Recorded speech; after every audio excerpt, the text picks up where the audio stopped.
convida. Elcio Ramalho. Rádio França Internacional tem hoje o prazer de receber em seus estúdios o chefe francês Daniel Briand. Muito bom dia, bonjour, Daniel. Bonjour, muito bom dia. Muito obrigado pela sua presença aqui. Nós vamos falar hoje do seu trabalho lá no Brasil. Você está instalado no Brasil há 23 anos, 23 é anos isso? em Brasília. 1995 em Brasília, isso né? mesmo. Uhum. Podemos começar até falando. Por que Brasília, Daniel? Você escolheu instalar sua empresa lá? Porque Brasília, porque eu encontrei uma brasileira em Paris que estava fazendo jornalista, que estava fazendo um doutorado em fotografia aqui. Fim de semana decidiu de se mergulhar na cultura francesa através da gastronomia e fez uma aula comigo um estágio final de semana, onde era o professor. Agora, Brasília estava no seu horizonte? Porque quando você fala em Brasil para um chefe francês aqui, parece um pouco distante, mas acabou sendo uma boa opção? Sim, primeiro é uma boa opção. É uma boa opção. Eu não tinha nenhuma ideia. Aí depois você segue a sua mulher onde ele está e vai. Como ele era professor em Brasília, na Universidade de Brasília, então foi óbvio. E foi uma boa escola, porque não tinha nada em Brasília, dessa parte. Não tinha nada de confeitaria. Quer dizer, tinha, mas um nível muito, muito simples. Hein? Aí, em Brasília, agora tem um poder econômico grande, hein? Tem muita coisa que acontece, tem muito dinheiro que rola por lá. Então, e tem um público também internacional, tem um público, né? Porque vamos lembrar que você tem um café e uma confeitaria que leva o seu nome, né, Daniel Briand? E eu gostei de que você comentasse como é que foi justamente a evolução. Você disse que há 20 anos atrás, né, pouco mais de 20 anos, não tinha muita coisa, mesmo em Brasília, que é a capital federal. A evolução do brasileiro, de um modo geral, com a gastronomia. Você percebe uma evolução a partir de Brasília? Sem dúvida. Bom, primeiro, como foi no início, minha clientela era de Itamaraty.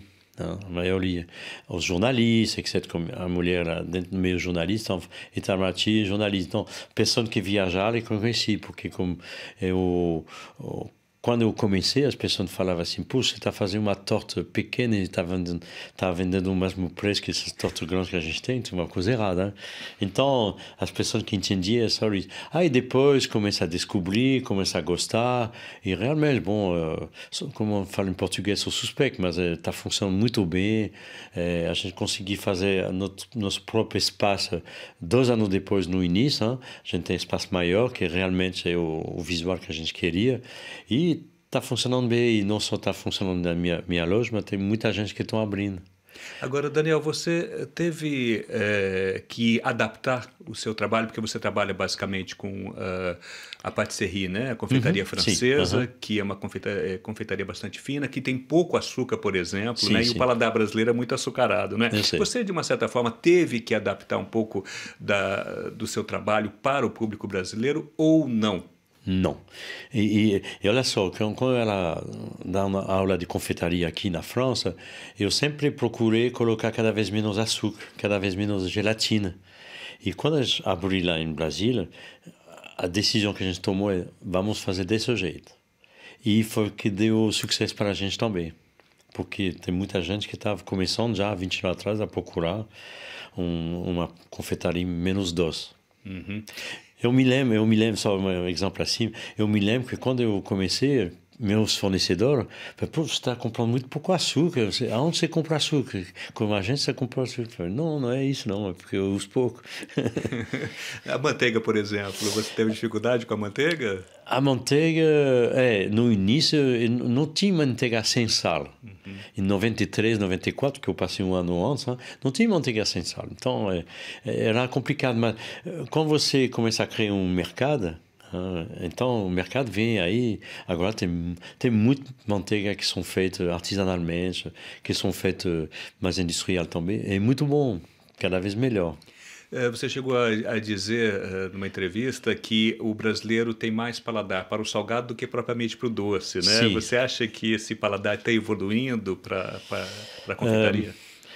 Não, nem tanto ainda, mas um pouco, porque pessoas que começam a gostar das coisas menos doces, eles vão mais para pode comer um pouco mais de doce. Mas, por exemplo, um croissant não é doce, mas é um pouco doce, essas coisas. Não, está evoluindo por outras coisas também, comer menos carne, para o brasileiro é uma coisa, menos gordura, etc. Tem muita gente que são preocupada com a saúde, etc. É uma função, uma coisa boa. Por exemplo, eu tenho uma torta que eu faço em fevereiro, uma torta de ameixa, uma torta sem açúcar. É só o suco do fruto. Hein? E as pessoas adoram. E espero o mês de fevereiro para... Quando você vai fazer? Mas quando eu vou receber essa ameixa que eu estou utilizando. Embora o seu trabalho seja muito focado na confeitaria, né, nos doces franceses, você usa matéria-prima brasileira? Como que é essa oferta, essa diversidade da matéria-prima brasileira? Você se usa dela no seu trabalho, Daniel? Sim, é cada vez mais. Quer dizer, eu sempre utilizei muito. Eu me lembro de uma coisa que eu tinha que carregar nas minhas malas, que era a mostarda francesa. Agora lá tem, por exemplo. A farinha eu sempre usei brasileira, o açúcar, a manteiga, creme de leite, claro, essas coisas. Então eu sempre uso a farinha de caju, em vez da farinha de amêndoas. Não, sempre. Eu tenho que importar tipo alguns álcool de pera, por exemplo, que eu uso no meu trabalho. A baunilha, infelizmente, a baunilha é um mercado no Brasil que tem que abrir. Eu estou batendo por isso porque eu acredito nisso. A baunilha é um sabor fantástico, mas tem a baunilha no Cerrado, tem a baunilha na Mata Atlântica, mas tem um processo que não é complicado, mas tem que fazer. Agora estão descobrindo. O Alex Atala, aliás, está trabalhando muito nesse parte também. E a baunilha é tão importante ainda. É um preço absurdo aqui na Europa. Por que você acha que não se desenvolveu ainda como deveria, já que tem uma baunilha inclusive local no Brasil? Porque eu acho que eu poderia falar a história do Brasil, que é um país que tem futuro.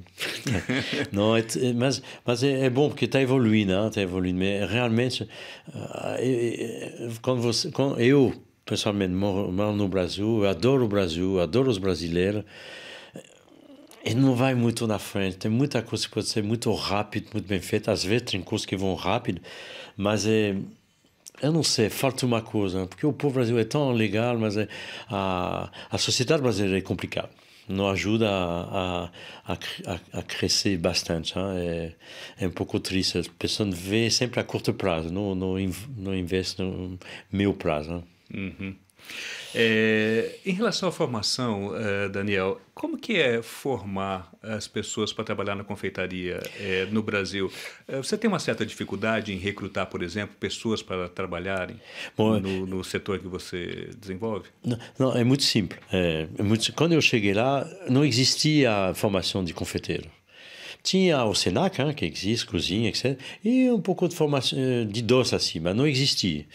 Então, bom, para mim não foi um problema, porque é minha profissão de professor de confeitaria, então não teve problema. Mas eu formei todo o meu pessoal.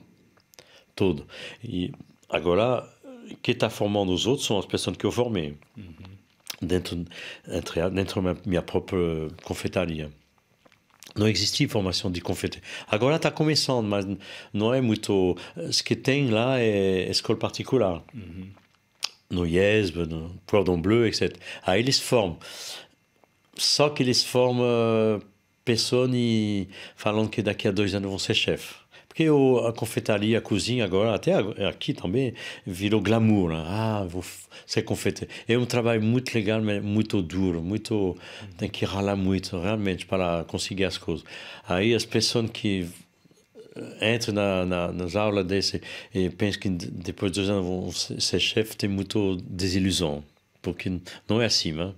E eu não consigo trabalhar com essa pessoa, porque ele tem que... Você conhece, a sociedade brasileira tem uma sociedade um pouco desigual. A pessoa que trabalha comigo vem da classe pobre, a maioria. Então, a pessoa que vão entrar, que teve um nascimento mais favorecido, tem que ter humildade para aprender pessoas que talvez não sabem tão bem ler, não sabem tão bem escrever, nem contar, mas tem que se humilhar. Existe, não vou... Isso que eu estou falando é muito geral. Claro que existe, é uma tendência também. Existe equipes, eu sei, que funcionam bem, mas não é simples. Essa que não é simples. Um jovem, por exemplo, que hoje entra na gastronomia, ele prefere trabalhar com outro segmento e não com a confeitaria, porque é vista como menos nobre, digamos assim, na área da gastronomia? Não, no Brasil, estou falando. Não é tão por isso. Eles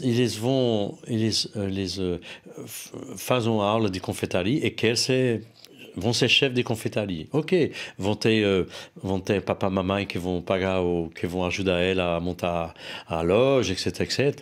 Mas o dia a dia é outra história.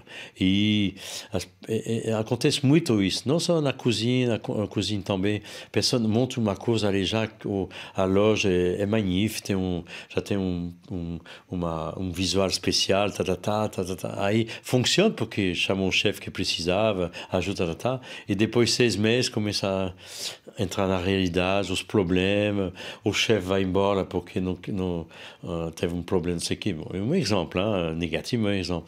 Aí depois tem que começar pensando que como não tem tradição dessas coisas, aí perde a qualidade e rala. É um processo um pouco complicado, porque não tem estrutura muito bem feita para isso ainda no Brasil. Profissional não tem muito pouco. E falando isso, Daniel Briand, você tem algum projeto? Muitos chefes franceses no Brasil justamente montaram escolas, né, para fazer essa transmissão do conhecimento adquirido aqui na França. Você tem essa perspectiva também? Quais são os seus projetos no Brasil? Bom, primeiro você me olha minha idade, eu tenho que pensar nisso aqui. Não, qual que é a sua idade, então?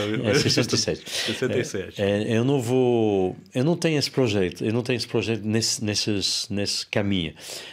Porque, bom, primeiro eu já fiz isso na minha vida aqui, então eu não quero voltar a fazer isso, sabendo que eu tenho um potencial para ensinar. Mas não quero entrar em um projeto muito bem estruturado, etc., que diz passar tempo, etc. Não tenho tempo também, eu quero viver outras coisas. A única coisa que eu estou pronto a fazer, e já aconteceu algumas vezes assim, é de, vamos dizer, entrar numa associação, pessoas simples, que não são na rua, mas num lugar pobre, e vendem nos biscoitos na rua. Ok? Então, lá eu vou ensinar como as possibilidades que eles têm de material, de ingredientes. Poderia fazer isso e isso. Aí você pode vender melhor, você vai ter uma qualidade melhor, você vai vender melhor. Esse sim, esse eu tenho vantagem de fazer. Eu não estou criando uma estrutura para fazer isso, mas eu entro na estrutura que faz isso. Daniel Briand, só para a gente encerrar a entrevista, já que nós estamos falando de gastronomia, o que você mais gosta do Brasil que você já comeu e o que você menos gostou no Brasil em termos de gastronomia da cozinha? Bom, não é de comer, não, de caipirinha. Caipirinha com fruta diferenciada. Não, eu gosto eu gosto. O que eu gosto em geral, que é muito prático e muito simples, são o self-service. Quer dizer, você pode comer tudo um pouco se você gosta.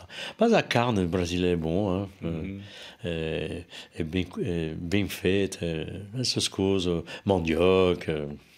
E se tem uma coisa que você não come de jeito nenhum, que você já experimentou, não come de jeito nenhum? Ou acha ruim? A jaca é complicado para mim. A jaca é um pouco complicado para mim, esse tipo de coisa. Né? Tá certo, então. Muito obrigado, Daniel Briand, chefe francês que mora em Brasília. Muito obrigado pela sua participação aqui no RFI Compida. Foi um prazer recebê-lo. Tá, merci. Obrigado você também. Tá.